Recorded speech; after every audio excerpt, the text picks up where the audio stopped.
Welcome to our channel. Today we how to verify your Fitbit with Fitbit app firmware checks, full guide step by step clearly. To begin, ensure your Fitbit device is charged and nearby. Download and install the Fitbit app on your smartphone or tablet.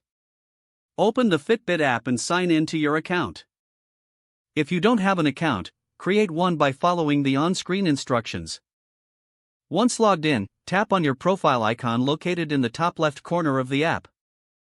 Select the device you want to verify from the list. Scroll down and look for the option labeled Sync Now. Tap on Sync Now to ensure your device is up to date. After syncing, return to your device's settings in the app. Locate the Firmware Versions section. This section will display the current firmware version of your device. Next, visit the official Fitbit website for the most recent firmware information. Compare the version displayed in the app with the latest available version on the website. If your firmware version is outdated, proceed to update it. To initiate the update, follow any prompts that appear on your app. Make sure your device stays connected to your smartphone during the update process.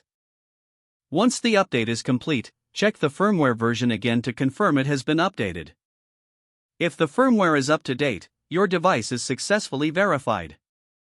If you encounter any issues, restart both your Fitbit and your smartphone. Retry the sync process and check the firmware version again. For persistent issues, consult the Fitbit Help Center for troubleshooting assistance.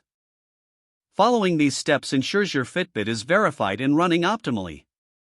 If the page does not load, refresh the browser or try again in a private or incognito window. Make sure you are using the correct email address, then retype it carefully to avoid small typos. If your password is not accepted, use the reset option and create a new strong password you can remember. Check your spam folder for verification or security emails, then complete any requested confirmation steps. Enable two-factor authentication if available to improve account security and reduce unauthorized access risk.